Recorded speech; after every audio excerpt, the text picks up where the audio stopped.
வணக்கம் நண்பர்களே. Karumandi junction YouTube சேனலுக்காக உங்கள் நண்பன் அமிர்தம் சூர்யாவின் வளமான வணக்கங்கள். இந்த முறை இந்த காணொளியின் மூலம் நான் உங்களோடு பகிர்ந்து கொள்ளக்கூடிய ஒரு விஷயம் நூல் விமர்சனம் அல்லது நூல் அறிமுகம் என்று சொல்லலாம். நிமோஷினி எழுதிய குமாரன் குறிப்புகள் என்கின்ற இந்த நூல் குறித்து தான் நான் உங்களோடு உரையாட விரும்புகிறேன். இந்த நூல் குறித்து நடந்த விமர்சன கூட்டம், ஏற்கனவே விமர்சன கூட்டத்தில் நான் பேசியிருந்தாலும் கூட இன்னும் நிறைய வாசிக்கிற, இலக்கியத்தில் அக்கறை கொண்ட சக படைப்பாளிகள் அனைவருக்கும் இந்த நூல் குறித்தான விஷயங்கள் போய் சேர வேண்டும் என்பதற்காக மீண்டும் கருமாண்டி ஜங்ஷன் மூலமாக நிமோஷினுடைய குமாரன் குறிப்புகள் என்கின்ற இந்த நூல் குறித்து நான் கருத்துக்களை பதிவு செய்ய விரும்புகிறேன். நண்பர்களே, வடசென்னையில் இருக்கக்கூடிய எழுத்தாளர்களில் மிக முக்கியமானவர் நிமோஷினி விஜயகுமாரன் என்கின்ற அவருடைய பெயரை ஒவ்வொருவரும் ஒவ்வொரு விதமாக அழைப்பார்கள். விஜி என்றும், உஜிகுமார் என்றும், குமாரு என்றும், குமாரன் என்றும் அவருடைய பெயரை ஒவ்வொருவரும் அவரவர் தரப்பிலே அந்த பெயரை அழைக்கிறார்கள். நிமோஷினி விஜயகுமாரை. இந்த குமாரன் குறிப்புகள் என்று ஏன் இந்த நூலுக்கு அவர் தலைப்பிட்டார் என்றார், அவருடைய பாட்டி, நிமோஷினுடைய பாட்டி அவரை குமாரா என்று தான் கூப்பிடுகிறார். எனவே குமாரன் குறிப்புகள், தன்னுடைய பாட்டியின் நினைவாக அவர் எப்படி அழைப்பாரோ அப்படி குமாரன் குறிப்புகள் என்று இந்த நூலுக்கு அவர் பெயர் வைத்திருக்கிறார். இந்த நூல் குறித்து பேசுகிற எனக்கும் அவருக்கும் ஒரு ஒத்திசைவு உண்டு. என்ன என்றால், என்னுடைய பெயர் அமிர்தம் சூர்யா. அமிர்தம் என்பது என்னுடைய பாட்டியினுடைய பெயர்.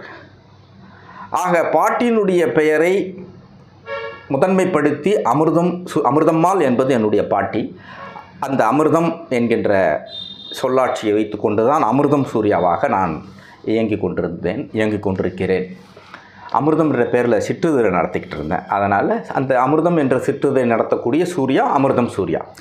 எனவே நிமோஷினுடைய பாட்டி இந்த தலைப்பில் வருகிறார். குமாரன் என்று அழைப்பதிலிருந்து அந்த பாட்டி வருகிறார். நான் பாட்டியினுடைய பெயரை தாங்கி இருக்கக்கூடிய ஒரு படைப்பாளி.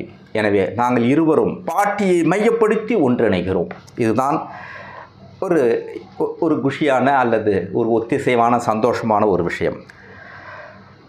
நண்பர்களே, இந்த நூல் முகநூலில் ஃபேஸ்புக்கில் நிறைய அவர் குறிப்புகளாக சின்ன சின்ன துணுக்குகளாக எழுதியதைத்தான் தொகுத்து பார்த்திருக்கிறார்.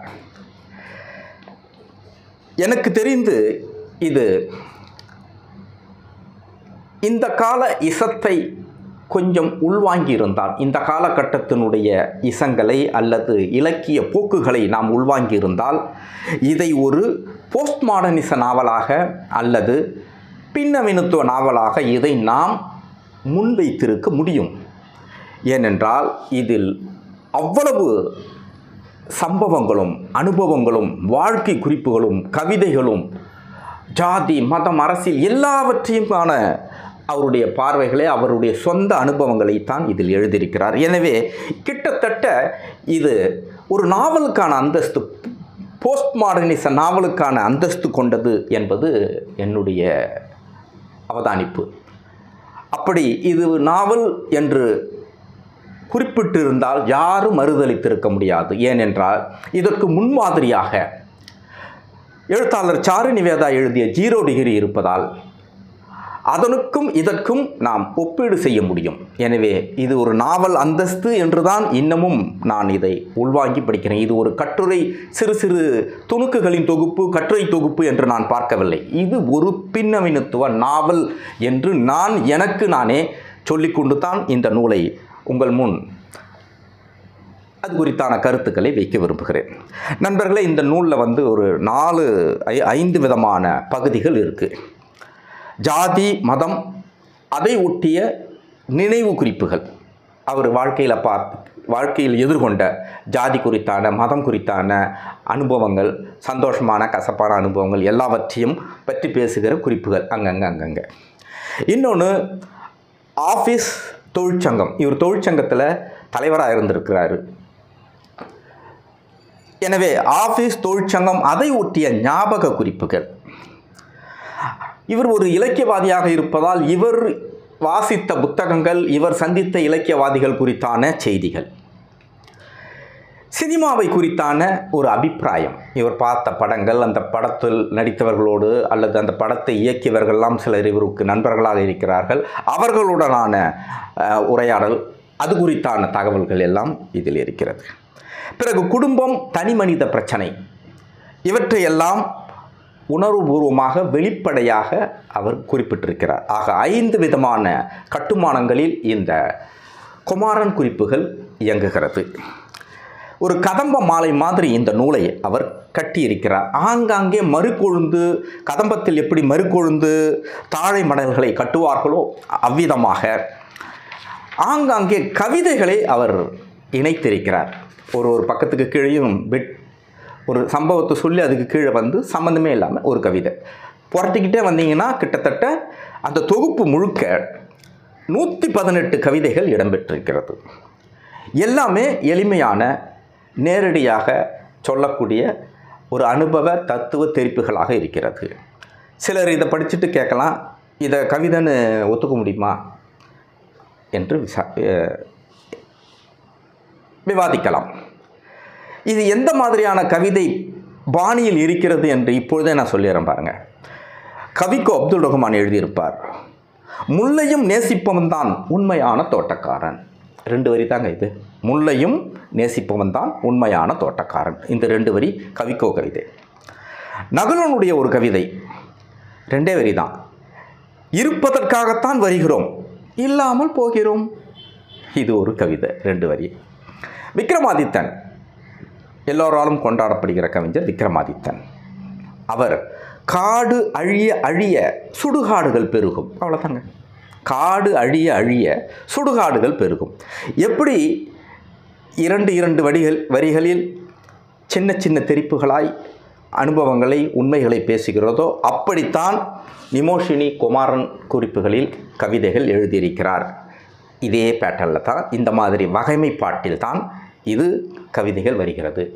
மேலும் இந்த கவிதையில் இதில் இருக்கக்கூடிய 118 கவிதைகளை மட்டுமே நாம் பேசினால் அது கவிதை நூல் குறித்தான விமர்சனமாக மாறிவிடும் என்பதால் அதை நான் ஒதுக்கி வைத்துவிட்டு மற்ற விஷயங்களை பேசுகிறேன். இப்போது அதில் இருக்கிற கவிதையை மட்டுமே நான் சிலாகிச்சு பேசணுன்னா கவிதை நூல் குறித்து பேசுகிறாருன்னு ஆகிடும். இது கவிதை நூல் குறித்து பேசுவதற்கு இன்னொரு சந்தர்ப்பத்தில் பேசலாம்.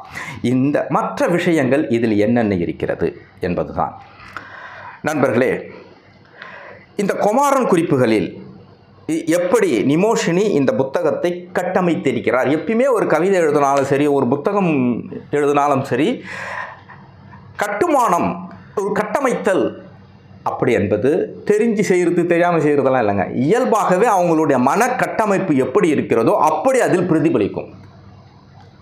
நீங்கள் அதனால்தான் ஒரு பெரிய பிரபலமான எழுத்தாளர்களுடைய சிறுகதைகளை, நாவல்களை எடுத்து வச்சுக்கிட்டு அவர் சம்பந்தமே இல்லாமல் அமைதியாக நார்மலாக ஒரு சமூக விஷயத்தை பேசிட்டு போயிருந்தாலும் கூட அதில் அவருடைய ஜாதி இருக்கிறதா, அதில் அவருடைய மதம் இருக்கிறதா என்பதையெல்லாம் ஆராய்ந்து சொல்லக்கூடிய அளவுக்கு போஸ்ட் மாடர்னிச விமர்சன யுக்திகள் வந்துவிட்டது.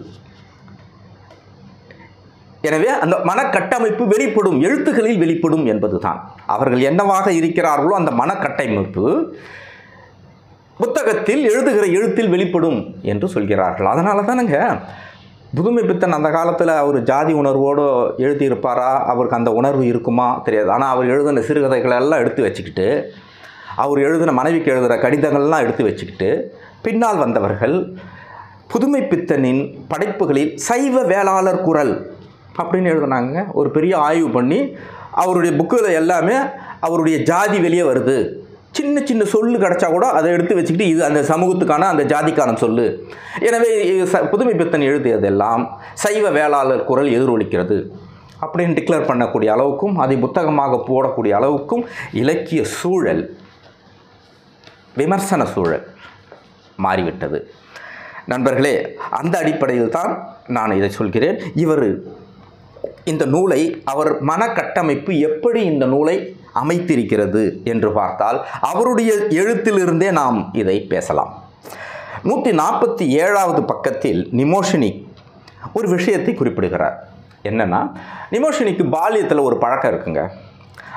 அவர் வீட்டுக்கு வெளியே வந்து சாமந்தி பூ நிறைய விளைஞ்சிருக்கும். அதில் தினமும் ஒரு சாமந்தி பூவை பிச்சு எடுத்துக்கிட்டு வந்து அந்த ஒரு சாமந்தி பூவில் இருக்கக்கூடிய இதழ்கள் எல்லாத்தையும் தனித்தனியாக வச்சு சின்னது பெருசுலேருந்து ஆரம்பித்து சின்னது வரைக்கும் பிச்சு வரிசையாக அடுக்கி பெரிய சாமந்தி பூ மாதிரி சின்ன சாமந்தி பூவிலேருந்து பிச்சு எடுத்து அதை அப்படியே தரையில் வச்சு பெரிய சாமந்தி பூ மாதிரி அதை வைத்து வேடிக்கை பார்க்கிற பழக்கம் இவருக்கு உண்டு என்று 147வது பக்கத்திலே குறிப்பிடுகிறார். இந்த நூலில் அதுதான் வெளிப்படுகிறது. தன் வாழ்வில் பார்த்த, தனது வாழ்க்கையில் சந்தித்த, தான் எதிர்கொண்ட அனுபவங்கள், பிரச்சனைகள் எல்லாவற்றையும் இந்த நூலிலே சாமந்தி பூவை பித்து போட்டு வெளிப்படுத்தி காட்டுவதைப் போல காட்டியிருக்கிறார். சரி, இதில் நான் எதை பற்றி பேசுவது? இந்த நூலில் இவ்வளோ விஷயங்கள் இருந்தால் நான் எதை பற்றி பேசுவது? ஜாதி விட்டுருங்க, மதம் விட்டுருங்க, அரசியல், இலக்கியம், சினிமா, ஆஃபீஸ், தொழிற்சங்கம், குடும்பம், நண்பர்கள், எல்லாத்தையும் பற்றி நான் ஒன்று ஒரு மேட்ரு, ஒரு செய்தியை, ஒரு விஷயத்தை எடுத்து பேசணுன்னா கதம்ப மாலை மாதிரி ஆகிடும் பேச்சு. அப்புறம் எழுத்தாளர் வாணனுடைய மனைவி ஒரு 10 காயை போட்டு ஒரு கூட்டு செய்வாங்க. ரொம்ப பிரமாதமாக இருக்கும். வீட்டுக்கு எடுத்துகிட்டு வந்து கொடுப்பாரு, இப்போ மாலதி செஞ்சாங்க அப்படின்னு. அந்த மாதிரி ஒரு 10 காய் போட்டு கூட்டு வச்சா மாதிரி இப்போ எல்லாத்துலேயும் ஒரு பிட்டு எடுத்து சொல்லி சிலாகிச்சன்னு வச்சுக்க, அது ஒரு கதம்பம் மாதிரி ஆகிப்போடும். எனவே அந்த வேலையையும் செய்யவில்லை. ஒரு விஷயத்தை எடுத்து அந்த நூலில் இருக்கக்கூடிய ஒரு விஷயத்தை மட்டும் எடுத்து பேசலாம் அப்படின்னு நான் ஆசைப்பட்றேன். நண்பர்களே, இவர் நிமோஷினி, இவருடைய நூலில் கிட்டத்தட்ட நிறைய பெண்களை பற்றி பேசுகிறார். இதில் அம்மா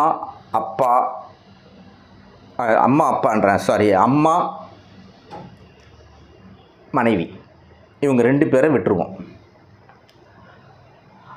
ஏன் அம்மாவை விட்டுருவோன்னா, அம்மாவை நான் எப்பயுமே பெண் பால்லையே சேர்க்கறது இல்லைங்க. அது சாமி. அம்மா என்பவள் கடவுள்.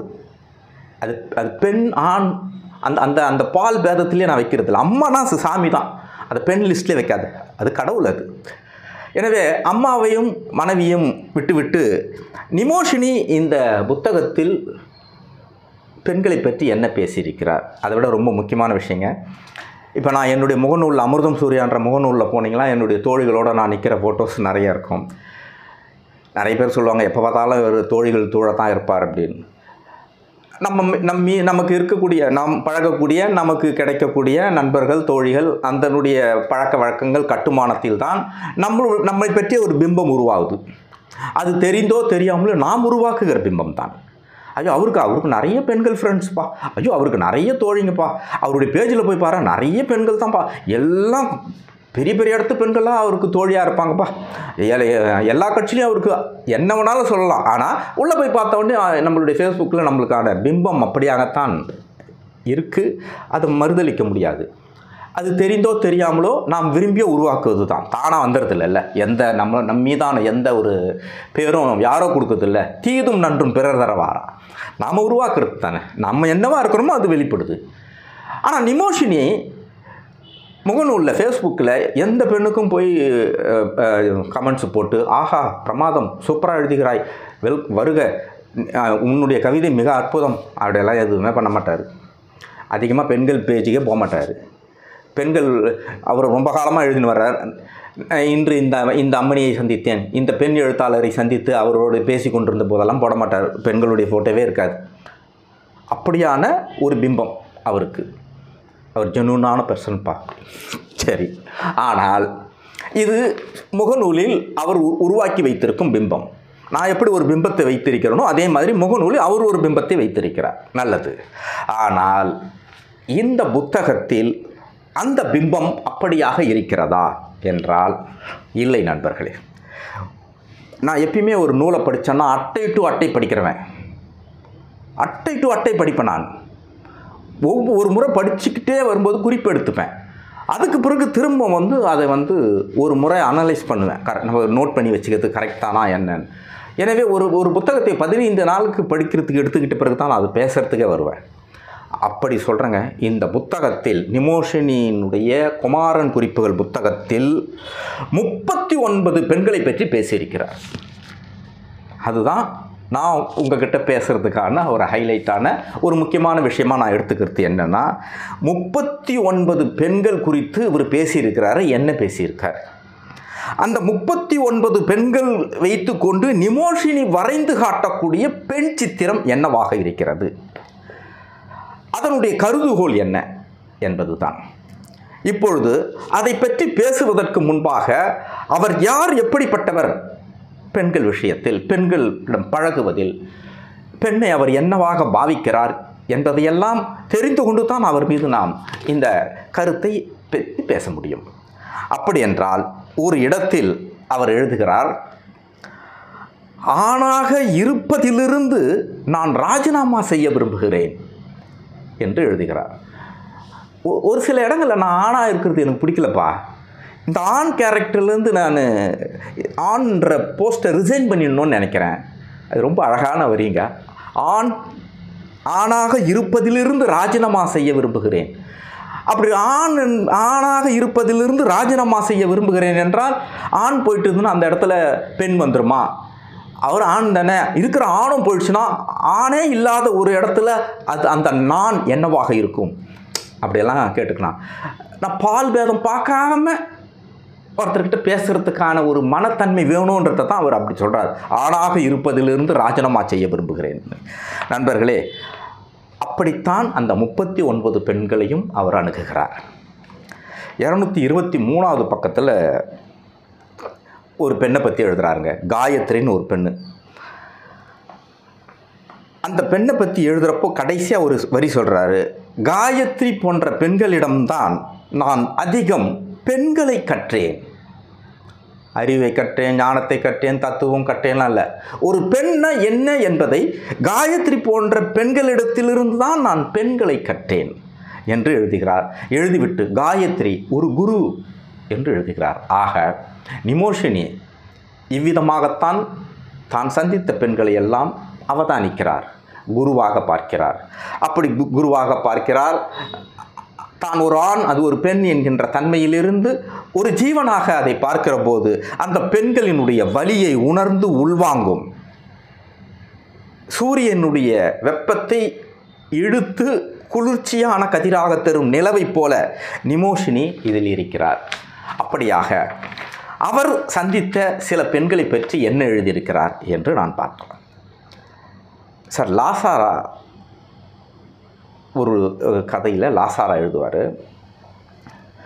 அந்த பெண்ணினுடைய இடுப்பை பற்றி, ஒரு பெண்ணு கதையில் வரக்கூடிய ஒரு பெண்ணினுடைய இடுப்பை பற்றி எழுதுகிற போது லாசாரா, எழுத்தாளர் லாசாரா, சங்கை போல இருக்குது அப்படின்னு சொல்லிட்டு போக மாட்டார்.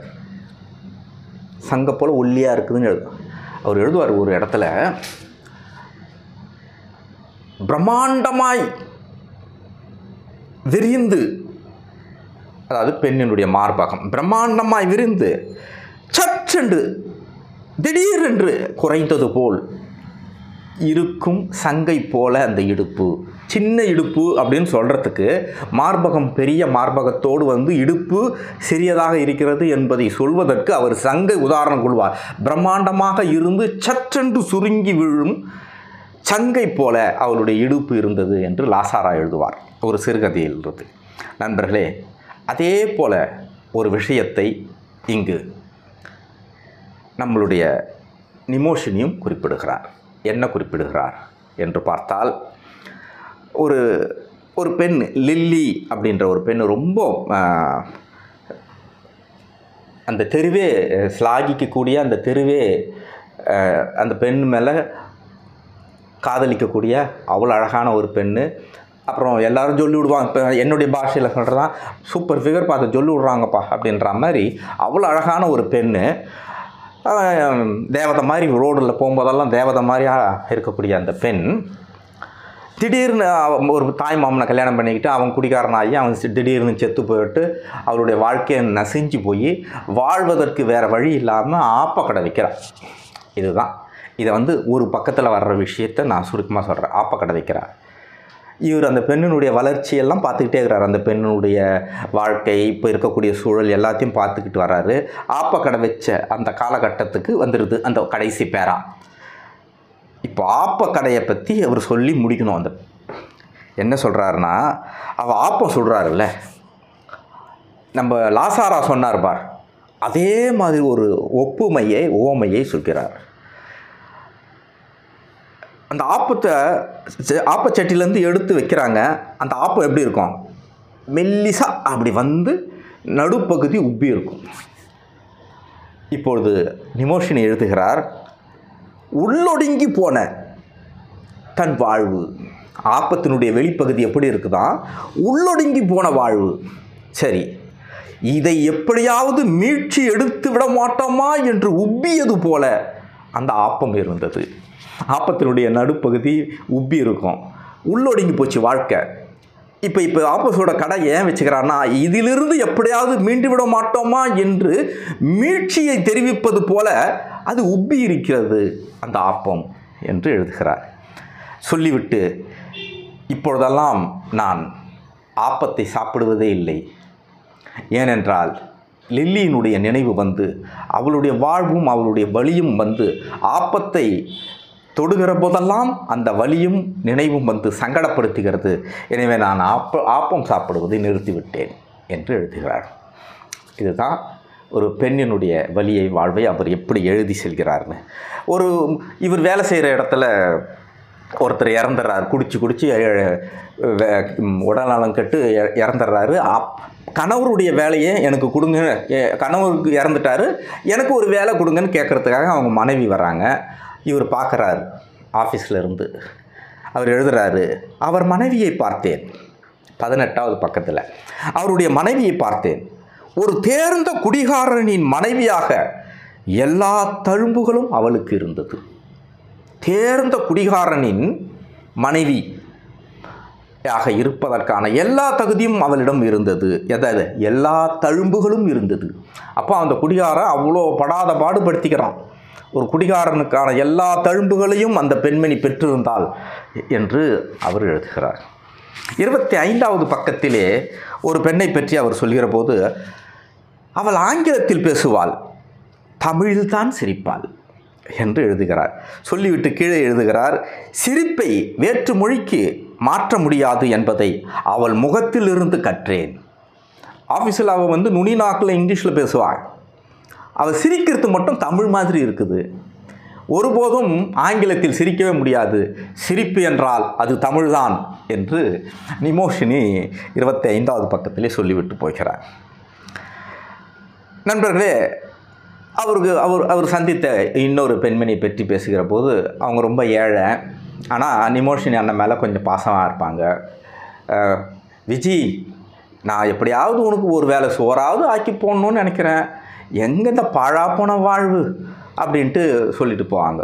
ஒவ்வொரு முறையும் விஜயகுமார் என்கிற நிமோஷினி விஜயகுமாரனை சந்திக்கிறப்பெல்லாம், விஜி, என் கையால் ஒரு வேளை சோறு போடலான்னு பார்க்குறவனுக்கு எனக்கு வாய்ச்சிருக்குது இந்த வாழ்க்கை, அது வாய்ப்பே இல்லையப்பான்ற மாதிரி சொல்லிட்டு போவாங்க. ஒருபோதும் கடைசி வரைக்கும் அவங்க சோறே ஆக்கலை, ஒரு வேளை சோறும் ஆக்கி கொடுக்கல. ரைட்டு, இருக்கட்டும். இப்போ விஷயம் என்னென்னா, நான் பசியாக இருக்கிற பொழுதெல்லாம், நான் பசித்திருக்கும் தருணங்களில் என்னை எது பசியை ஆற்றும் தெரியுமா? விஜி, என் கையால் ஒரு வேளை சோறு உனக்கு ஆக்கி போடணும் என்று சொல்லக்கூடிய அந்த குரலை நான் நினைத்து கொள்வேன். என் பசி ஆறிவிடும். அவங்க சாப்பாடே செஞ்சு போடல, ஆதங்கத்தோடு அன்பாக ஒரு வார்த்தை சொன்னாங்கல்ல, அந்த குரல் பசியாக இருக்கும்போது ஞாபகத்துக்கு வருதான்.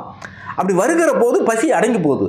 ஏனென்றால் அந்த குரல் பசியை ஆற்றுகிற வல்லமையோடு இருந்தது. ஏன்னா அன்பாக இருந்தது. அந்த பெண்மணியின் குரல் அன்பும் நேயமுமாக இருந்ததால் அந்த குரலை நினைத்து கொண்டாலே பசி அடங்கி விடுகிறது என்று 41வது பக்கத்திலே எழுதுகிறார். இன்னொரு இடத்தில் ஒரு பெண்ணை வர்ணிக்கிற போது, அவர் சந்தித்த பெண் வர்ணிக்கிற போது, மூக்கு மொழியுமா இருக்குது, பொண்ணை பார்த்தாலப்பா மூக்கு மொழியுமாங்கிறாப்பா அப்படின்னு தானே சொல்லுவாங்க. ஏன்னா கண்ணும் மூக்கும் அந்த அழகை வெளிப்படுத்துகிற, அதை ஃபோக்கஸ் பண்ணக்கூடிய ஒரு முக்கியமான ஒரு விஷயமாக சிற்ப சாஸ்திரத்திலும் சரி, நேரிலும் சரி, சினிமா உலகத்திலும் சரி, கூர் மூக்கா, கண் அழகா, மூக்கு மொழியுமா, இதுதான் ஒரு பொது புத்தியில் இருக்கக்கூடிய அழகுன்றதற்கான ஒரு ஃபார்முலா. உடனே மற்றவங்களாம் அழகு இல்லையான்லாம் கேட்காதீங்க. நார்மலாக ஒரு பொது ஜனங்கள் என்ன சொல்லுமோ அதை நான் சொல்கிறேன். அப்போது அவளுடைய மூக்கு பாரு எவ்வளோ அழகாக இருக்குது. அந்த அழகான உடலில் அந்த மூக்கு நேர்த்தியான கூர் நாசி அப்படின்னு எழுதிட்டு போயிடலாம். ஆனால் நிமோஷினி என்ன எழுதுகிறாரு, கூர் நாசிக்கு பின்தான் அவள் உடலின் மதபதப்பு பின்னால் பரவி இருந்தது, இந்த மூக்குக்கு முன்னாடி தான் உடம்பே இருந்தது என்று எழுதுகிறார். உடம்புல மூக்கை பற்றி எழுதலை, இந்த கூர்மை அவளுடைய கூர் நாசிக்கு பிறகுதான் அவள் உடல் பரவி இருந்தது.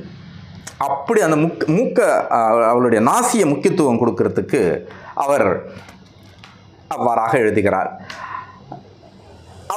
இவ்வளோ அழகாக இருக்கக்கூடிய ஒரு பெண் வந்து இன்னொருத்தனை காதலிச்சுட்டு அங்கே போய் சின்ன பின்னமாகி அந்த பையனுடைய அப்பா இவளுடைய வாழ்க்கையை திருப்பி சிதைச்சி அனுப்பிடுறாங்க.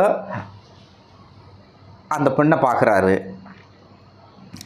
என்னடா அவள் இப்படி ஆயிட்டா, எவ்வளோ அழகாக இருந்தா இப்படி ஆயிட்டாலே அப்படின்னு சக நண்பர்கிட்ட ரொம்ப வருத்தப்பட்டு கேட்குறாரு. அப்போ ஒரு நண்பர் சொல்கிறான், லவ் காதல் நம்பி போனால் அவன் அப்பங்காரன் எப்படியாப்பட்ட ஆள் தெரியுமா, கந்தர் கோலம் பண்ணி அனுப்பிட்டானா என்று ஒரு வரி வருகிறது. கந்தர் கோலம் பண்ணிட்டார் அப்படின்னு. எனக்கு இந்த ஒரு சொல் வந்து ரொம்ப கந்தர் கோலமா, முருகர் கோலம் கந்தர் கோலம் மாதிரி, இது கந்தரா? ஒருவேளை கந்த சஷ்டி கவசம் கந்தர்னு வருது. அந்த கந்தர்னா ஒருவேளை கோமணம் கட்டிக்கிட்டு இருக்கக்கூடிய நம்மளுடைய பழனி ஆண்டவரை தான் கந்தர்ன்றாங்களோ, அந்த கந்தர் தான் அந்த மாதிரி சிதைச்சி அனுப்பிட்டாங்களா, ஒன்றுமே இல்லாதபடி போடா அப்படின்னு ஆதரவு இல்லாமல் அனுப்பிட்டதான் கந்தர் கோலம்ன்றாங்களான்னு தெரியல. சென்னை பாஷையில் அது பிரபலமான ஒரு வார்த்தை, கந்தர் கோலம் பண்ணிவிடும் உன்னை அப்படின்வானுங்க. கந்தர் கோலம் பண்ணிட்டான்டா அப்படின்னா சின்ன பின்னமாக ஆக்கி அனுப்பிட்டாங்க அப்படின்னு அர்த்தம். நமக்கு தெரிஞ்ச கந்தர் கோலத்துக்கு அர்த்தம் என்னன்னு தெரியல. கந்தர் என்றால் கோமணத்தோடு நிற்கக்கூடிய கந்தன் தான் நமக்கு ஞாபகத்துக்கு வராரு. அதுக்கான அர்த்தம் என்னன்னு நமக்கு தெரியல. ஆனாலும் அந்த வடசென்னை பாஷையில் அந்த கந்தர் கோலத்தை நான் ரசித்தேன். நண்பர்களே, இன்னொரு இடத்தில் இவர் வேலைக்கு போகிறாரு சின்ன வயசில். இப்போ இதெல்லாம் அவர் தானாயான்னா குறிப்புகள் முழுக்க யாரை பற்றியுமே அவர் எழுதலை. இப்போ அவர் இந்த கதாபாத்திரத்தில் வர சுந்தர் ராமசாமி அப்படி சொன்னான், சுந்தர் இப்படி சொன்னாலாம் சொல்லியே, அவர் எழுதிக்கிட்டு போகிறார். தன் வயத்திலிருந்து தான் இந்த எல்லா அனுபவத்தையும் சொல்கிறார். எனவே இது எழுத்தாளன் தன்னுடைய வாழ்வை தான் சந்தித்த விஷயத்தை சொல்வதாக கருதி இதில் வருகிற எல்லாமே நிமோஷினி என்று தான் நாம் புரிந்து கொள்ள வேண்டியிருக்கிறது. நண்பர்களே, அதில் இவர் ஒரு இடத்துக்கு சின்ன வயசில் ஒரு இடத்துக்கு வேலைக்கு போகிறாரு. வேலைக்கு போகிறப்போ வேலைக்காரங்களெல்லாம் உட்கார வச்சு அந்த வீட்டு முதலாளியினுடைய பொண்ணு பந்தி பரிமாறுறான் எல்லாருக்கும். இவரும் ஒரு வேலைக்காரனாக தான் இருக்கார். இவர் ஆஃபீஸ் வேலைக்கு வருவதற்கு முன்பு ஒரு எலக்ட்ரிஷியன் வேலையோ என்னவோ அந்த வீட்டிலலாம் எலக்ட்ரிஷியன் வேலைலாம் முடிச்சுட்டு நினச்சி எல்லாருக்கும் சாப்பாடு போடுறாங்க. அது ரொம்ப நாளாக நடக்குது. இவரும் அந்த வேலைக்கு போகிறாரு. அந்த பொண்ணு சாப்பாடு போடுறா, சிரித்தபடியே சாப்பாடு போடுறான். அப்போ கூட இருக்கிற ஃப்ரெண்டு சொல்கிறாரு, மச்சான் அந்த பொண்ணு உன்னை லவ் பண்ணுறாடா. எப்படா சொல்கிற சிரிச்சுக்கிட்டே இருக்கிறா பாரு, நம்மளுக்கு சாப்பாடு பரிமாறுறப்போ, அதுவும் குறிப்பாக உனக்கு சாப்பாடு பரிமாறுறப்போ சிரிச்சுக்கிட்டே இருக்கிறாடா, அது உன்னை தான் அவள் லவ் பண்ணுறா அப்படின்னு உசுப்பேத்துறான் பக்கத்தில் இருக்கிற ஃப்ரெண்டு. இவர் சாப்பிட்டுக்கிட்டே பார்க்குறாரு. சுவத்தில் இறந்து போன அவங்க அம்மாவினுடைய ஃபோட்டோ இருக்குது. அந்த ஃபோட்டோவும் உம்முன்னு இல்லை, நல்ல மங்களகரமாக பல்லு தெரிய சிரிச்சபடி இருக்குது அந்த ஃபோட்டோ, இறந்தவர்கள் அந்த அம்மாவினுடைய ஃபோட்டோ. இவர் வெளியே வந்துட்டு சொல்கிறாரு, அவள் என்னை லவ் பண்ணல. இல்லைடா, ஆமாடா, இல்லவே இல்லை. சிரிப்பை வைத்து கொண்டு பரிமாறுவதன் மூலம் அவள் தன் தாயை மீட்டெடுக்கிறாள் என்று எழுதுகிறார். அம்மாவை வந்து உயிர்ப்பிக்கிறாளாம். எப்படி? அம்மா சிரித்த முகத்தோடு எப்பயுமே சிரிச்சுக்கிட்டே இருப்பாங்க. பசியில் வந்தவங்களுக்கு சாப்பாடு போடுறா, அம்மா மாதிரி சிரிக்கிறா. அம்மாவினுடைய சிரிப்பின் மூலமாக அம்மாவை அவள் மீட்டெடுக்கிறாள். நம்மளை சைட் அடிக்கிறதுக்காக அவள் சிரிக்கலடா. ஒவ்வொரு முறையும் நம்மை போன்றவர்களுக்கு பந்தி பரிமாறுகிற போது, உழைக்கிறவர்களுக்கு பந்தி பரிமாறுகிற போது சிரித்தபடி பரிமாறி தன் தாயை அவள் மீட்டு எடுக்கிறாள். எனவே அது காதல் அல்ல என்று எழுதுகிறார். ஒரு சின்ன விஷயந்தான், ஆனால் அம்மாவை மீட்டெடுத்தல், சிரிப்பின் மூலமாக அம்மாவை மீட்டெடுத்தல் அப்படின்னு சொல்கிறது இல்லை. அதுதான் ஒரு கலைஞனுக்காக வெரி சாதாரணமாக சொல்கிறதுக்கும் ஒரு விஷயத்தை இப்படியாக சொல்வதற்கும் இருக்கிற வித்தியாசம் இருக்குது இல்லை நண்பர்களே. இவ்விதமாக நிறைய விஷயங்கள் அவர் எழுதி கொண்டே செல்கிறார். ஏகப்பட்ட பெண்கள் பற்றியும் ஒவ்வொரு பெண்களை அவர் எவ்வாறெல்லாம் அவர் சந்தித்தார், அந்த பெண்கள் குறித்து, அவர்களுடைய வலியை குறித்து, அவர்களுடைய வாழ்க்கையை குறித்து என்ன எழுதியிருக்கிறார் என்பதை இன்னும் விஸ்தாரமாக சொல்ல வேண்டும். ஏன்னா 39 பெண்கள், நான் இப்போ உங்களுக்கு சொன்னது 1 2 3 4 ஒரு 8 பெண்களை பற்றி தான் சொல்லியிருக்கேன். 39 பெண்கள் குறிப்புகள் வருது. இன்னொரு இடத்துல வந்து 152வது பக்கத்தில் வந்து எழுதுகிறாரு, அவள் அழகை கவனிக்காது சரக்கடித்து செத்துப்போன அவள் புருஷன் மீது கோபமாக வந்தது. அவள் விரல் நுனிகளின் அன்பின் வாசத்தையாவது அவன் கவனித்திருக்கலாமே என்று எழுதுகிறார். புருஷன் இறந்து போடுறா, வந்துட்டு அதுக்கு பிறகு வந்து இவர்கிட்ட இவரை சந்திச்சுட்டு காஃபி சாப்பிட்டு போகலாமேன்னு அவள் சொல்கிறா. சாப்பிட்லாமா அப்படின்றா. இவர் காஃபியை வந்து அவள் ஆற்றி கொடுக்குறா. இருங்க அப்படின்ட்டு 2 பேர் காஃபி சாப்பிட்றாங்க. அவள் அந்த காஃபியை ஆற்றி கொடுக்குறா. ஆற்றி கொடுக்கும்போது அந்த விரல் நுனி அவர் பார்க்குறாரு. பார்த்துட்டு அவர் எழுதுகிறாரு, அடப்பாவி, எவ்வளோ அன்பின் நுனிகளை கொண்ட இந்த விரல் நுனி, அன்பின் வாசம் மிக்க, இப்போ எனக்கு சம்பந்தமில்லாத எனக்கு காஃபியை ஆற்றி கொடுக்குறதுலே அந்த அன்பு தெரியுது. இவ்வளோ அன்பின் வாசனை இருக்கக்கூடிய அவளை நீ கவனிச்சாவது இருந்தினா, அவளுடைய வாசத்தையாவது நீ கவனிச்சிருக்கலாம் இல்லையா? அவள் அழகை கவனிக்காது சரக்கடித்து செத்துப்போன அவள் புருஷன் மீது கோபமாக வந்தது. அவள் விரல் நுனிகளில் அன்பின் வாசத்தையாவது கவனித்திருக்க வேண்டாமா என்று எழுதுகிறார். இந்த 3 வரிக்குள் 30 வயது உள்ள அந்த பெண்ணினுடைய வாழ்வை எழுதி செல்கிறார். நண்பர்களே, இன்னும் சின்ன சின்ன விஷயங்களை இவ்வாறாக அவர் சொல்வதில் எனக்கு எது பிடித்தது என்பதை உங்களோடு இன்னும் பகிர்ந்து கொள்கிறேன், இருங்கள். நண்பர்களே, இந்த குமாரன் குறிப்புகளில் ஒரு இடத்துல சுவாரஸ்யமான ஒரு சிறுகதைன்னு சொல்ல முடியாதுங்க, நிறைய சிறுகதையை வந்து நிமோஷினி அண்ணன் வேஸ்ட் பண்ணிட்டார். அதை வந்து குறிப்புகளாக, ஒரு சம்பவமாக, ஒரு அனுபவமாக, ஒரு பக்க விஷயமாக எழுதிட்டார். சொல்ல முடியாது. இந்த நூலை படிச்சுட்டு இதில் இருக்கக்கூடிய சுவாரஸ்யமான விஷயங்களை எத்தனை பேர் சினிமாவுக்கு காப்பி அடிக்க போகிறாங்களோன்னு தெரியல. இருந்தாலும் காப்பி அடித்தா நம்ம என்ன பண்ண முடியும்? பொன்னியிலனுடைய ஒரு அண்ணாச்சி செகப்பான்னு நான் கூடுவேன், அவர் டே கருப்பான்னுவார். சாகித்ய அகாடமி விருது வாங்கின எழுத்தாளர் பொன்னியிலன். அவருடைய ஒரு விஷயத்தை ஒரு சினிமா இயக்குனர் வந்து அப்படியே காப்படித்து படமாகவே பண்ணிட்டார். ஒரு நன்றி கூட இது பொன்னியிலன் நாவலிலிருந்து, கதையிலிருந்து எடுக்கப்பட்டது நன்றி ஒன்றுமே இல்லை. யாரோ கண்டுபிடிச்சி சொல்கிறாங்க, நீங்கள் அந்த கதையில் எழுதியிருக்கிற அந்த காட்சி அப்படியே காப்பி அடித்து சினிமாவில் வந்துருச்சுன்னு. அப்போ பொன்னியில் சொன்னாராம், சந்தோஷமாக இருக்கட்டும், வளரட்டும், அவன் ஜெயிக்கிறானா ஜெயிக்கட்டும், உங்களுக்கு தெரியுதுல்ல அது நான் தான் எழுதுந்துன்னு, அது போதும் அப்படின்னாராம். அவங்களாம் பெரிய மனுஷங்க, வேறு யாருனா தான் பெரிய கேஸை போட்டு வழக்கு போட்டு சந்தி சிரிக்க வச்சுருப்பாங்க. ஆனால் அவர் பெரிய மனுஷன், அவன் முன்னேறட்டும், உங்களுக்கு தெரியுதுல்ல எழுதுந்து அது நான் தான், என்னுடைய எழுத்து தான்னு, அது போதும் அப்படின்னாராம். ஒரு எழுத்தா அவங்களாம் ஜீனியஸ் இல்லையா அவங்களாம். அது மாதிரி இவருடைய குமாரன் குறிப்புகளிலிருந்து நிறைய வந்து சினிமாவுக்கு காப்பி எடுத்து கடத்து விடக்கூடிய வாய்ப்புகள் நிறைய இருக்குது. ஏன்னா அவ்வளவு காட்சி சித்தரிப்புகள். யாராவது அசிஸ்டன்ட் டைரக்டர் இதில் இருக்கிறத படிச்சுன்னு போய்ட்டு அப்படியே கூட சொல்லிடலாம், சார் இந்த சீன் இப்படி வைக்கலாம் சார்.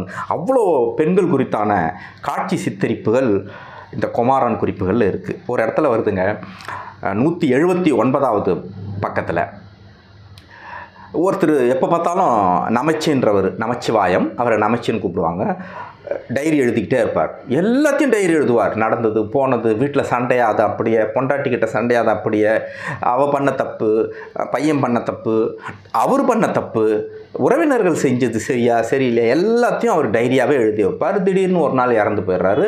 அவர் எழுதின டைரிகளில் சேர்ந்து சேர்ந்து சேர்ந்து நிறைய ஆகிப்போச்சு. சொத்துக்கு அவர் இறந்த பிறகு சொத்துக்கள் மற்ற விஷயங்கள் எல்லாத்தையும் பிரிச்சுட்டாங்க. அந்த டைரிகள் மட்டும் இருக்குது அப்படியே கட்டு கட்டி. இப்போது ஒரு விஷயம், இந்த டைரியை என்ன பண்ணுறதுன்னு அவங்க வீட்டில் இருக்கக்கூடிய பையன், கடைசி பையன், இந்த டைரியை அப்பா என்ன எழுதியிருக்கிறாருன்றத படித்து பார்க்கலாம், எல்லாருக்கும் அவர் என்ன நம்மளை பற்றி என்ன குறிச்சிருக்காரு, என்ன பண்ணுறாரு நம்ம தெரியும், அப்பாவனுடைய என்னன்றத பார்க்கலாம் அப்படின்னு அந்த டைரியை படிக்கலாம். அவருடைய காரியத்தின் போது காரிய சடங்கெல்லாம் முடிஞ்சிட்ட பிறகு டைரியை படிக்கலாம் அப்படின்னு அந்த பையன் சொல்கிறான். எல்லாரும் காரியம் ஒத்துக்கிறாங்க. காரியம்லாம் முடிஞ்சு, காரிய சடங்கெல்லாம் முடிஞ்சிருது. கட்டப்பட்ட நமச்சினுடைய டைரி அப்படியே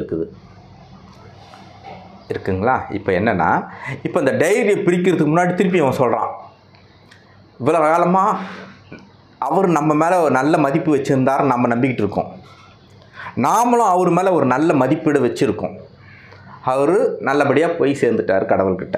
சரி, இந்த டைரியை நான் படித்து நீங்கள் எல்லாம் அதை கேட்டு உங்களுடைய ஒவ்வொருத்தருடைய மனசும் உங்கள் ஒவ்வொருத்தருடைய நடத்தையும் அவர் இதில் சொல்லி உங்களை அவர் இதில் கண்டித்து உங்களை காரி துப்பி இருந்தால் நீங்கள் எல்லாமே வருத்தப்படுவீங்க.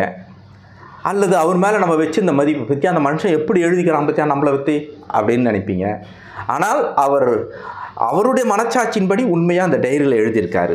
இதை படிப்பதன் மூலமாக அவர் மீதான மதிப்பு குறையலாம், அல்லது உட்கார்ந்து கேட்டுக்கொண்டு உங்கள் மீதே உங்களுக்கு மதிப்பில்லாமல் போகலாம். இதை படிக்கலாமா அல்லது அப்படியே எரிக்கலாமா அப்படின்னு கேட்குறான். எல்லாரும் என்ன சொல்கிறாங்க, டைரி எரிச்சிடலாம், அது படிக்க தேவையில்லை அப்படின்னு. ஏன்னா எல்லாருக்குமே அவங்கவுங்களுக்கான ஒரு மைனஸ் இருக்கும், இல்லை பலவீனம் இருக்கும். அவங்க பண்ண தப்பு தெரியும், அவங்களுக்கே தெரியும்ல. அது இருந்தாலும் எதனா எழுதி வச்சுருப்பானோ, அதை படிச்சுட்டு நம்ம மேலே ரிமார்க் ஆகிடுமோ, என்ன வேணாலும் நடக்கலாம். எனவே அந்த டைரியை காரியத்தின் அன்று ஒட்டுமொத்தமாக நமச்சி எழுதுகிற டைரியை எல்லாவற்றையும் கொளுத்துவதாக ஒரு காட்சியை, சம்பவத்தை இவர் பதிவு செய்துகிறார். நமச்சிவின் டைரி என்று தலைப்பு போட்டு. இப்படி நிறைய சொல்லிக்கிட்டே போகலாம், ஏகப்பட்டது.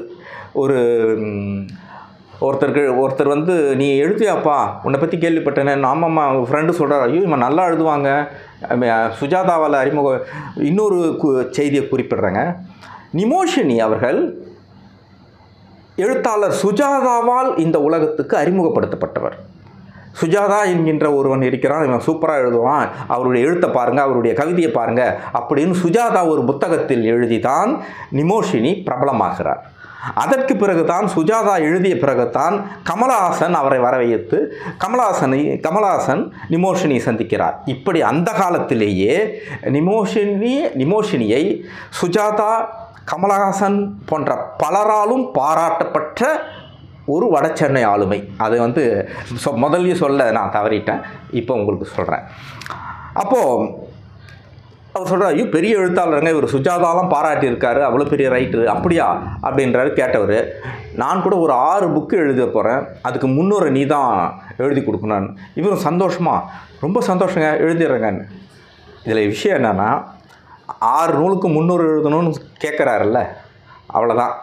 கடைசி வரை அந்த மனிதர் ஒரு புத்தகத்தை கூட எழுதி முடிக்கவில்லை அப்படின்னு இந்த குமாரன் குறிப்புகளில் வருது. இவர் ரொம்ப சந்தோஷமாகிடுவார், 6 புக்குக்கு நான் முன்னுரையா, ரொம்ப சந்தோஷங்க அப்படின்னு சொன்னாலும் கூட ஒரு புத்தகத்தை கூட அந்த மனிதன் எழுதவே இல்லை என்பதாக இதில் வந்துவிடும்.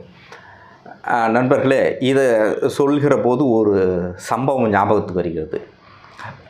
துபாயில் நான், இளங்கோ கிருஷ்ணன், சுகிர்தராணி, நாஞ்சில் நாடன், எழுத்தாளர் என்னுடைய ஆசான் ஜெயமோகன் உட்பட எல்லோரும் துபாய்க்கு ஒரு இலக்கிய நிகழ்ச்சிக்கு போயிருந்தோம். பரணி என்கின்ற ஒரு இலக்கிய நிகழ்ச்சிக்காக பேசுகிறதுக்காக ஒரு பெரிய பிரம்மாண்டமான ஒரு கூட்டம். அது அந்த கூட்டத்துக்கு பேசுகிறதுக்கு, இலக்கியம் பேசுகிறதுக்கு தான் போயிருந்தோம்.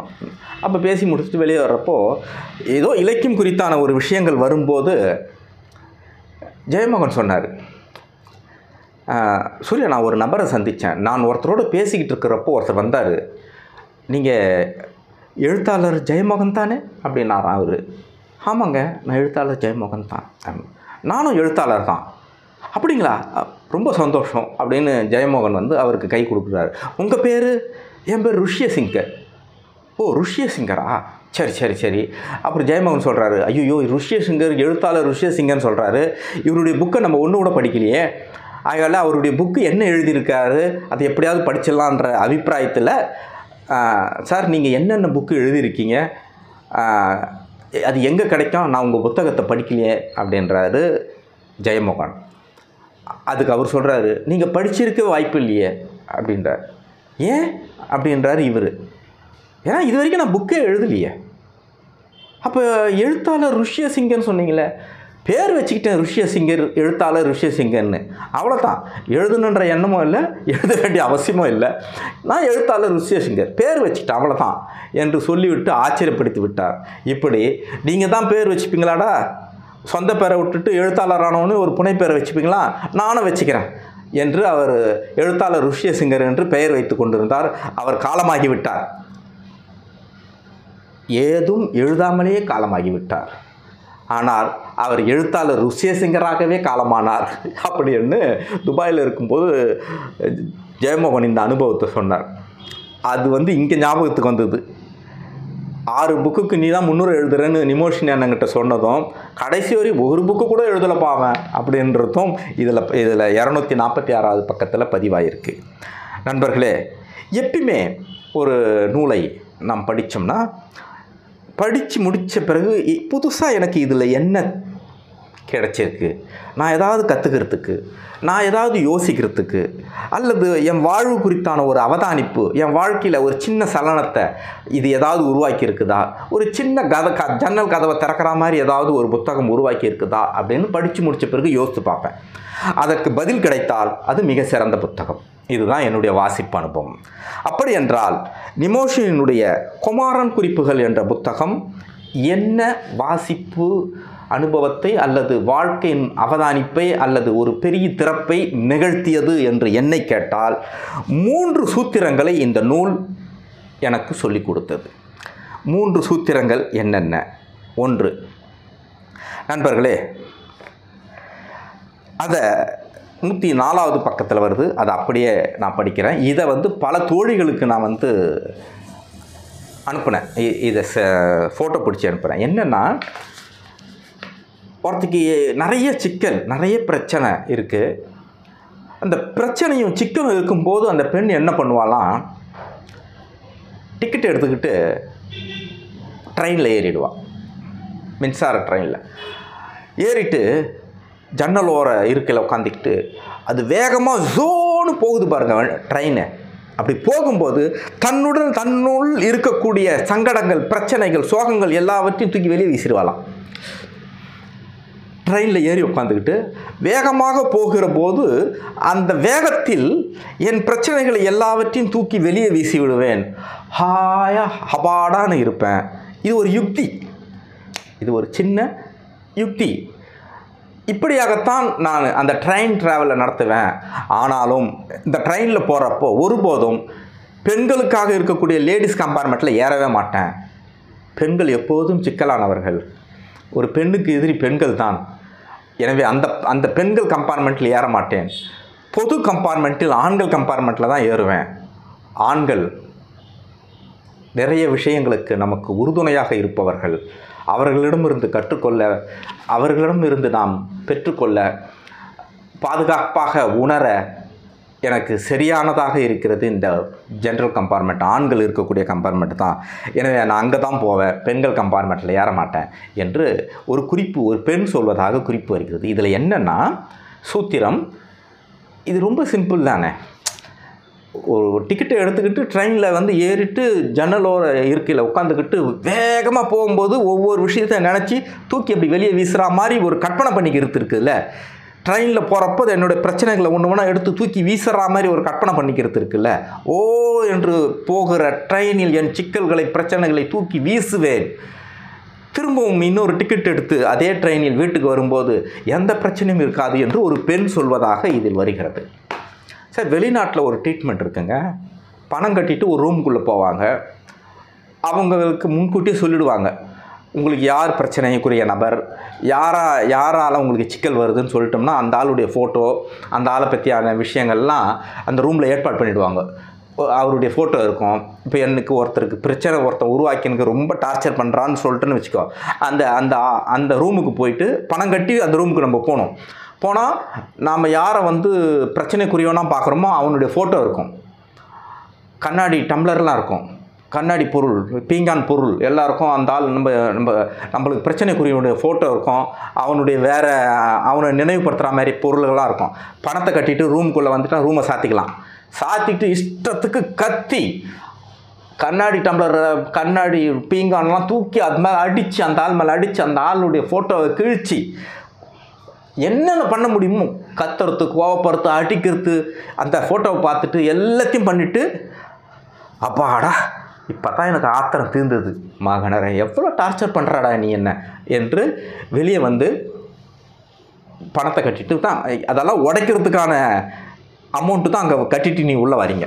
அதாவது ஒருவர் மீது நேரடியாக செய்ய முடியாத, செயல்படுத்த முடியாத கோபத்தை, வன்மத்தை அப்படியே வச்சுக்கிட்டே இருக்க முடியாதுல்ல. அதனால் ஒரு அறைக்குள்ளே வந்து அந்த யார் உங்களுக்கு தொல்லை தருகிறார்களோ, யார் பிரச்சனைக்குரிய நபரோ அவருடைய ஃபோட்டோ அங்கே கண்ணாடி டம்ளர்லாம் வச்சுட்டு தூக்கி விசி அடித்து கோபத்தை, ஆத்திரத்தெல்லாம் இறக்கி வச்சுட்டு வெளியே வரும்போது அந்த ஆள் மீதான கோபம் அடங்கி இயல்பான வாழ்வோடு வெளியே வருகிற ஒரு சிகிச்சை முறை வெளிநாட்டில் இருக்கிறது. அவங்க கட்டுற பணம் வந்து நீ உடைக்கிற இந்த பொருளுக்கு தான். இப்படி ஒரு சிகிச்சை இருக்குது. எனக்கு அதை படிச்சிருக்கேன் நான். நம்ம நாட்டில் அது இல்லை. ஆனால் ட்ரெயினில் இந்த பெண்மணி போயிட்டு தன்னுடைய பிரச்சனைகளை தூக்கி எடுத்து வீசி எறிஞ்சிட்டு அடுத்த ட்ரெயினில் வராங்க பார். அது வாழ்வை எதிர்கொள்வதற்கான ஒரு சூத்திரமாக, ஒரு டெக்னிக், சாமர்த்தியமான ஒரு சூத்திரமாக எனக்கு பட்டது. இது வந்து 104வது பக்கத்தில் அந்த பெண்மணி அதை எழுதுகிறார். வாழ்க்கையில் எந்த பிரச்சனையானாலும் ஏதாவது ஒரு ட்ரெயினில் ஏறிடுவேன் சார். ட்ரெயின் ஓன்னு கிளம்புற சத்தத்திலேயே பிரச்சனையெல்லாம் வெளியே போயிடும், தூக்கி வீசிடுவேன். மனம் அமைதியாகிடும், லேசாகிடும். ஒருபோதும் லேடிஸ் கம்பார்ட்மெண்ட்டில் ஏறவே மாட்டேன் சார்.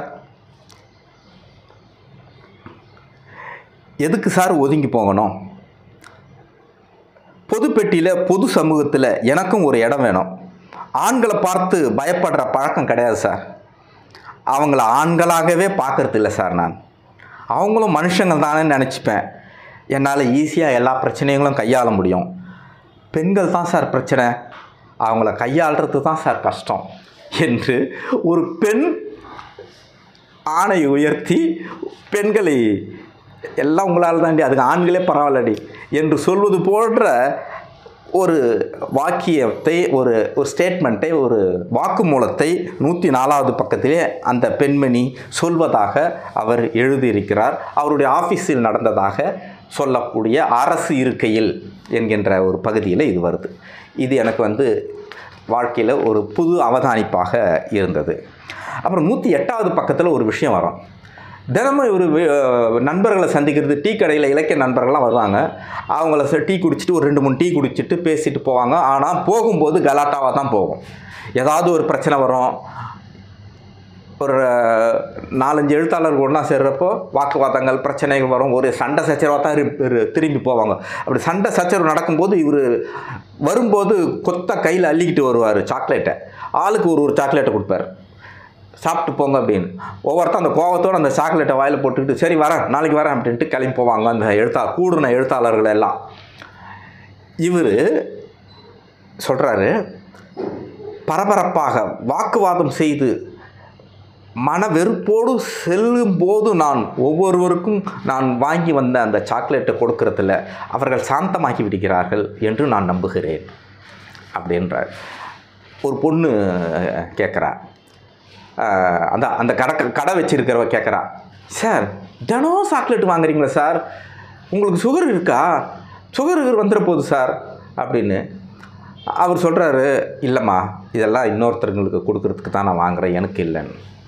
ஆனால் அந்த காரணம் பொய் காரணம் என்று அவரே எழுதுகிறார். பொய் காரணம்னா அப்போ உண்மையான காரணம், நான் கையை விட்டு கொத்தாக அந்த சாக்லேட்டுகளை எடுத்து எண்ணி அள்ளி என் பாக்கெட்டில் போடும்போது என் பால்யம் எனக்கு நினைவுக்கு வருகிறது. எனக்குள் இருக்கக்கூடிய பால்ய குழந்தமை வெளியே வந்து, என் குழந்தை, நான் குழந்தையாக இருக்கக்கூடிய காலகட்டம் வெளியே வந்து விடுகிறது. அந்த குழந்தை தான் என்னை கைப்பிடித்து இந்த இலக்கியத்தின் வழியாக மீண்டும் மீண்டும் அழைத்து சென்று வருகிறான் என்று எழுதுகிறார். அந்த குழந்தமையை தொலைக்காமல் மீட்டெடுப்பதற்காகத்தான் இவ்விதமாக நான் அந்த சாக்லேட்டை வாங்குறதும் அள்ளுறதும், அது அள்ளும்போது ஒரு குஷி வருதில்ல, அந்த அள்ளும்போது ஒரு சந்தோஷம் கிடைக்குதில்ல, அந்த சின்ன வயசு ஞாபகம், அந்த குழந்தமை, அதை தொலைக்காமல் இருப்பதற்காகத்தான் நான் சாக்லேட்டை வாங்குகிறேன் அப்படின்றார். இப்போது சூத்திரம் 2 இது என்ன? நமக்குள் இருக்கும் குழந்தமையை நாம் ஒருபோதும் தொலைக்கக்கூடாது என்பது தான். அந்த குழந்தமையை மீட்டு எடுத்துக்கொள்ள வேண்டும் என்று 2வது சூத்திரமாக இருக்கிறது. நண்பர்களே, 3வது சூத்திரம் இந்த நூலில் ஒன்று உண்டு. ஒரு வீட்டில் பிரச்சனை நடக்குதுங்க. அப்போ வீட்டில் கணவன் மனைக்குள்ளே சண்டை வருது. இன்னொரு நண்பர் வர்றாரு, வந்துட்டு அட்வைஸ் பண்ணுறாரு. அப்போ அட்வைஸ் பண்ணுறப்போ எல்லாருக்கும் சொல்கிற மாதிரி தான், குடும்பம்னா எல்லாம் தான் இருக்கும், அட்ஜஸ்ட் பண்ணிட்டு போ அப்படின்னு சொல்லுவாங்கள்ல. அந்த போர்ஷன் கடைசியாக எல்லாமே அதான் சொல்லி முடிப்பாங்க. விட்டு கொடுத்து போப்பா, குடும்பம்னா அப்படி தான் 1008 சண்டை இருக்கும், விட்டு கொடுத்து போப்பா அப்படின்னு சொல்லுவாங்கள்ல. அந்த விட்டு கொடுத்துறது போகிறத பற்றி தான் அந்த நண்பர் சொல்லிட்டு போவார். அது பாருங்கள், இப்போ நான் படிக்கிறேன் பாருங்கள். வந்தவர்கள் போகும்போது 2 புத்திமதிகள் சொன்னார்கள். பக்கம் 14 சுய இடம் என்று தலைப்பு. வந்தவர்கள் போகும்போது 2 புத்திமதிகள் சொன்னார்கள். முதல் அட்வைஸ், பொண்டாட்டியை நம்பணும். சரிங்க, மாடு மாதிரி தலையாட்டினேன். 2வது, வாழ்க்கைனா விட்டு கொடுத்து போகணும்.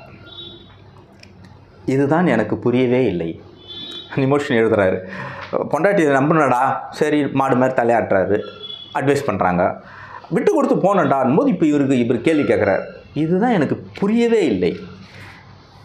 விட்டு கொடுத்து போகணும், ஒரு வரி, விட்டு கொடுத்து போகணும். இப்போ இவர் எழுதுறாரு நிமோஷனி, புரியல அப்படின்னு எழுதிட்டு இருந்தால் அது ஒரு பெரிய எழுத்தாவோ அதை நம்ம கொண்டாட வேண்டியதோ இவரை ஸ்லாகிக்க வேண்டியதோ இல்லை. இப்போ அந்த விட்டு கொடுத்து போகணும் என்ற வரி இருக்குல்ல, அவங்க சொல்லிட்டு போனது, இவர் என்ன எழுதுறாருப்பாங்க. விட்டு கொடுத்து போக வேண்டும் என்றால் விடுவது, எதை விடுவது, எப்பொழுது விடுவது? விட்டு கொடுத்து என்றால் எதை கொடுப்பது, எவ்வளவு கொடுப்பது? விட்டு கொடுத்து போகணும், எதை நோக்கி போவது, ஏன் போகணும்? இந்த கேள்விகள், இந்த விட்டு கொடுத்து போவதில் விட்டு கொடுத்து போவது என்ற 3ஐ அவர் கேள்விக்கு உருவாக்குகிறார். எதை விடுவது, எப்பொழுது விடுவது, எதை கொடுப்பது, எவ்வளவு கொடுப்பது, எதை நோக்கி போவது, ஏன் போவது என்ற கேள்விகளை கேட்டுவிட்டு, இதுதான் என்னை துழாவிக்கொண்டே இருக்கிறது, வேற வழி இல்லைனா வாழ்தல் இனிது என்பதாக இந்த ஒரு பக்க கட்டுரையை அவர் முடிக்கிறார். நண்பர்களே, நீங்களும் விட்டு கொடுக்க வேண்டும் என்றால், யாராவது சொன்னால் எதை விடணும், எதை கொடுக்கணும், எங்கே போகணும் என்ற கேள்வி கேட்டுட்டிங்கன்னா, வந்தவன்கிட்டே இந்த கேள்வியை கேட்டுருங்க. அவன் கரெக்டாக பதில் சொல்லிட்டானா, ஆமாப்பா நீ விட்டு கொடுத்து போகிறது கரெக்ட் தான் அப்படின்னு ஒத்துக்கலாம். இப்படியாக ஒரு சூத்திரங்கள் இதில் வருகிறது. இன்னொரு முக்கியமான ஒரு சூத்திரம், புதுசாக ஒரு பொண்ணு இவருடைய ஆஃபீஸ்க்கு வேலைக்கு வர்றாங்க. அவள் பயப்படுறா. அவள் புது பொண்ணு, அவள் நான்வெஜ்ஜெல்லாம் சாப்பிட்ற ஒரு இடை ஜாதி பொண்ணுன்னு வச்சுங்களேன். விளிம்பு ஜாதி, இடை ஜாதி, மேல் ஜாதி எல்லாம் கேட்டகரி, ஏகப்பட்ட கேட்டகரி தான் நம்ம சமூகத்தில் இருக்குது. அது வந்து சாப்பிட்ற இடத்துல உங்களுக்கு வந்து ஒவ்வொரு ஆஃபீஸாக இருந்தாலும் சரி, ஸ்கூல் காலேஜ் டீச்சர்ஸாக இருந்தாலும் சரி, அது வெளிப்படும். அப்படி வெளிப்படுமா? ஏன் இப்படி இந்த காலத்தையா அப்படின்னு சொல்லாதீங்க. கல்லூரியில் பேராசிரியராக இருந்து ஓய்வு பெற்ற அரங்கமல்லிகா அவர்கள், பேராசிரியர் அரங்கமல்லிகா அவர்கள் தன்னுடைய தனிப்பேச்சில் ஒரு முறை குறிப்பிட்டிருக்கிறார், அல்லது அவர் பகிரங்கமாகவே முகநூலில் கூட இது எழுதியிருக்காருங்க.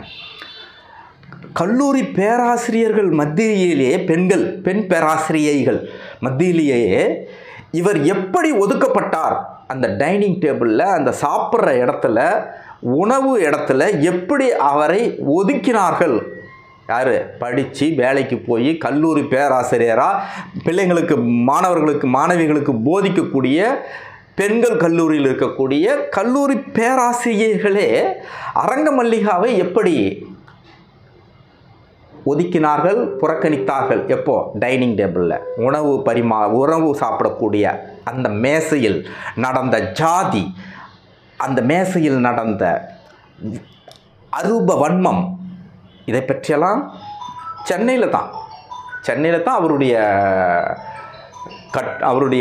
கல்லூரி, அவர் பணிபுரிந்த கல்லூரி சென்னையில் தான் இருக்கிறது.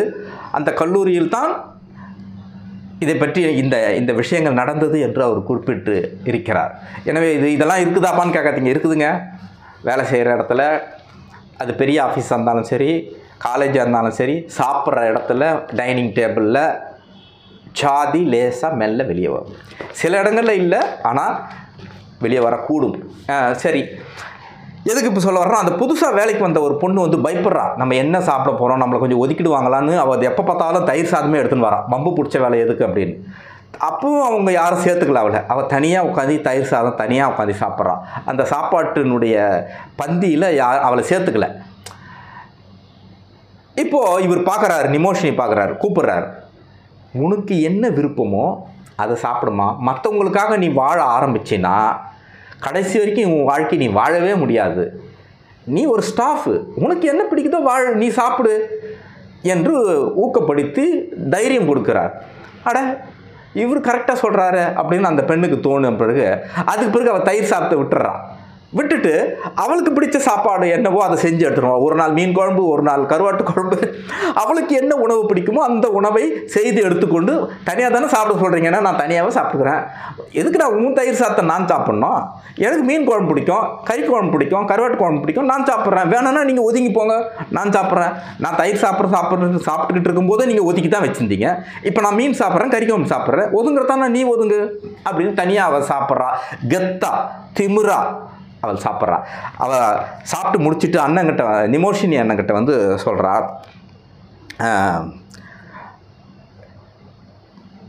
நாம் சாப்பிடும் உணவில்தான் நமக்கான உண்மையான விடுதலை இருக்கிறது என்பதை உங்கள் மூலமாக புரிந்து கொண்டேன் அண்ணா என்று சொல்கிறார்.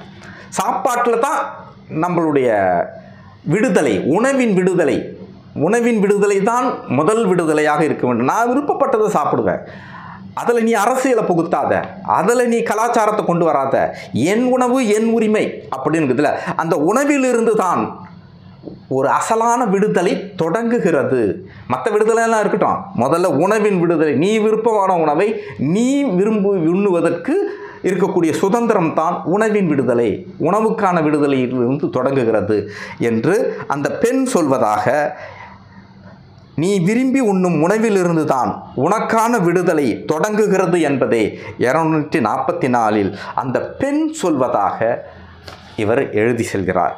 நண்பர்களே, இப்படியாக 39 பெண்கள் பற்றியான குறிப்புகள், திரும்பவும் சொல்கிறேன், ஒரு ஜாதியை பற்றி பேசியிருக்காரு, மதத்தை பற்றி பேசியிருக்காரு, அரசியலை பேசியிருக்காரு, இலக்கியம் பேசியிருக்காரு, சினிமா பேசியிருக்காரு, குடும்ப விஷயங்களை பேசியிருக்காரு, எல்லாவற்றையும் ஒரு வெளிப்படையாக பேசியிருக்கிறார், எந்த ஒளிவு மறைவும் இல்லாமல். அதே நேரத்தில் கவிதை 118 கவிதையும் உள்ளே வருகிறது. அதே நேரத்தில் 39 பெண்களை சந்தித்த அவர்களான அனுபவங்களையும் பதிவு செய்கிறார். நான் இதில் 39 பெண்களும் அந்த பெண்களை நிமோஷினி எப்படி அணுகுகிறார், எப்படி அவதானிக்கிறார், அவர்களுடைய வழியை வாழ்வை எப்படி எழுதுகிறார், அதன் மூலமாக நமக்கு என்ன சொல்லிக் கொடுக்கிறார் என்று அந்த ஒரு குறிப்பிட்ட ஏரியா மட்டும்தான் எடுத்து உங்ககிட்ட நான் பகிர்ந்து கொள்கிறேன். அந்த வகையில் நிமோஷினி எழுதிய குமாரன் குறிப்பு என்கின்ற இந்த கட்டுரை நூல், மன்னிக்கவும் இதை கட்டுரை நூல் என்று திரும்பவும் நான் சொல்வதற்கு சங்கடப்படுகிறேன், நிமோஷினி எழுதிய குமாரன் குறிப்புகள் என்கின்ற இந்த பின்னவீனத்துவ நாவல், அப்படி தான் நான் வச்சுக்கிறேன், நீங்கள் அது என்ன வேணால் பேர் வச்சுக்கோங்க, இது ஒரு பின்னவீனத்துவ நாவல். இந்த நூல் சுவாரஸ்யமாக படிக்கிறதுக்கு நீங்கள் எங்கன்னா ட்ராவலுக்கு போனீங்கன்னா எடுத்து வச்சுக்கிட்டிங்கன்னா எந்த பக்கம் வேணாலும் படிக்கலாம். இது கரெக்டாக வரிசையாக படிக்கணும் இல்லை, அது கண்ணை மூடி திறந்து ஏதாவது ஒரு பக்கத்தை எடுத்திங்கன்னா ஒரு சுவாரஸ்யமான அனுபவம் இருக்கும். திருப்பி மூடிட்டு நடுவில் எடுத்து பார்த்தீங்கன்னா அந்த இடத்துல ஒரு 2 ஒருத்திக்கு சலுகை, திருப்பி ஆரஞ்சு நினைவுகள், என்ன பக்கத்தை வேணாலும் எந்த நேரத்தில் வேணாலும் பிரித்து படிக்கலாம். ஒரு ட்ராவலுக்கு உகந்த சுவாரஸ்யமான, போட்டு மூளையை கசக்காமல் நம்மளை அப்படியே இதுவாக இருக்குமா அதுவாக இருக்குமான்னு ஒரு நவீன கவிதை மாதிரி சிந்திக்க வைக்காத, நம்மளை தொல்லைப்படுத்தாமல் சிரித்து படிக்க படிக்க உங்களுக்கு ஒரு புன்னகை முகத்தில் வந்துக்கிட்டே இருக்கும். அம்மாதிரியான, அதே நேரத்தில் வேஸ்ட் புக் இல்லை, வாழ்க்கையினுடைய ஜன்னல்களை நாமளே தர்க்கம் பண்ணிக்கக்கூடிய விஷயங்களை சொல்லக்கூடிய நூலாக இந்த குமாரன் குறிப்புகள் என்கின்ற நிமோஷினி எழுதிய நூல் இருக்கிறது. இந்த நூல் குறித்து உங்களோடு கருமாண்டி ஜங்ஷன் அன்பர்களோடு பகிர்ந்து கொள்வதில் நான் பெருமிதம் அடைகிறேன். இந்த நூல் குறித்தான குறிப்பு என்னுடைய கருமாண்டி ஜங்ஷன் என்கின்ற இந்த சேனலில் இடம்பெற வேண்டும். அது அவருக்கு நான் கொடுக்கும் மரியாதை, மதிப்பீடு, பெருமிதம் என்று நம்புவதால் தான் இதை இன்னொரு அரங்கத்தில் நான் விரிவாக சிரிக்க சிரிக்க ஆட்கள் மத்தியில் ஒரு 60 பேர் மத்தியில் சிரிக்க சிரிக்க இந்த நூல் குறித்து நான் இயல்பாக பேசியிருந்தாலும் கூட தனியாக உங்களோடு இதை இந்த காணொளியில் பதிவு செய்கிற போது குறிப்பிட்ட சில விஷயங்களை மட்டுமே எடுத்து நான் பேசியிருக்கிறேன், இதனுடைய முக்கியத்துவம் கருதி. நண்பர்களே, இந்த நூல் வாசிக்க தகுந்த நூல், நீங்கள் வாங்கி படிக்க வேண்டிய நூல். எனவே ஒரு நல்ல நூலை உங்களோடு பகிர்ந்து கொண்ட திருப்தி எனக்கு இருக்கிறது. மீண்டும் இன்னொரு சுவாரஸ்யமான விஷயங்களோடு உங்களை சந்திக்கிறேன்.